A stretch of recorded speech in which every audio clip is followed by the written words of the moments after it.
Salah satu sifat kode genetik adalah universal, artinya setiap organisme menggunakan kode genetik yang sama.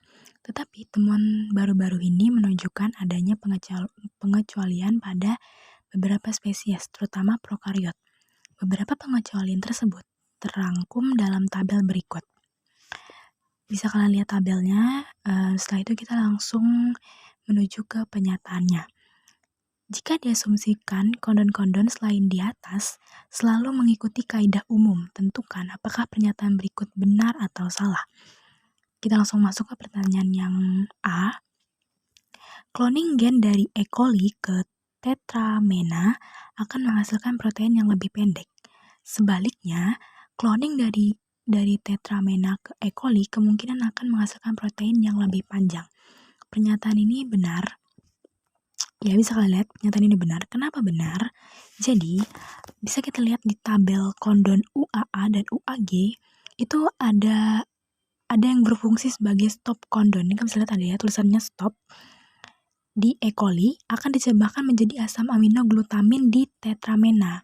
Akibat dari tombol stop ini tadi, gen dari E. coli dikloning ke Tetramena. Protein akan menjadi lebih panjang karena kondon stopnya tidak diimplementasikan sebagai sinyal penghentian translasi. Sebaliknya lagi, jika gen dari Tetramena yang mengandung UAA atau UAG akan diterjemahkan sebagai stop kondon di E. coli, dia pastinya akan menghasilkan protein yang lebih pendek karena stop kondonnya ini tuh berfungsi untuk menghentikan translasi. Itu kenapa jadi lebih pendek gitu translasinya. Begitu. Jadi itu alasan kenapa jawabannya benar. Selanjutnya, pernyataan yang B, jika mitokondria utuh dari years ditransfer ke manusia, maka kondon CUG akan mengkode asam amino leucin. Bisa kalian lihat itu pernyataannya salah ya. Kenapa salah? Pada kondon mitokondria years, kondon CUG diterjemahkan sebagai threonine, bukan leucin.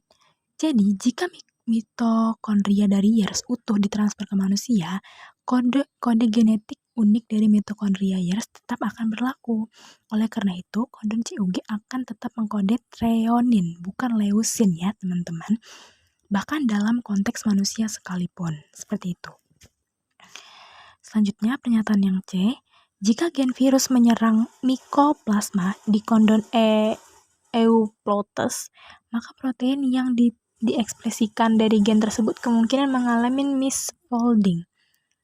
Jadi pernyataan itu benar ya, pernyataan C itu benar. Kenapa?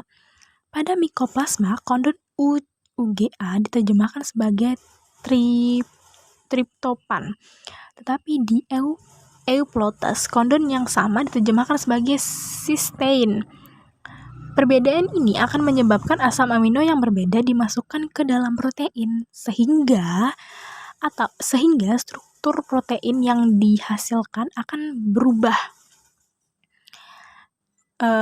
Ini juga dapat menyebabkan protein yang diekspresikan mengalami misfolding. Jadi pernyataan ini benar karena ya protein yang diekspresikan tuh bakal mengalami misfolding seperti kata pernyataannya tadi gitu. Selanjutnya, pada pernyataan D, peristiwa di atas menguatkan teori bahwa mitokondria memiliki nenek moyang yang sama dengan prokariot. Pernyataan ini benar. Kenapa benar? Karena perbedaan kode genetik universal dalam mitokondria mendukung teori endosimbiosis yang menyatakan bahwa mitokondria itu berasal dari nenek moyang prokariotik gitu, yang hidup bersimbiosis dalam sel eukariotik purba. Faktanya bahwa mitokondria itu memiliki kode genetik yang unik dan mirip dengan beberapa sel prokariot tertentu yang menunjukkan hubungan evolusioner yang mendalam antara mitokondria dan prokariotik. Begitu. Jadi peristiwa di atas itu, peristiwa dalam tabel itu ya, maksudnya menguatkan teori bahwa mitokondria memiliki nenek moyang sama dengan prokariot itu benar.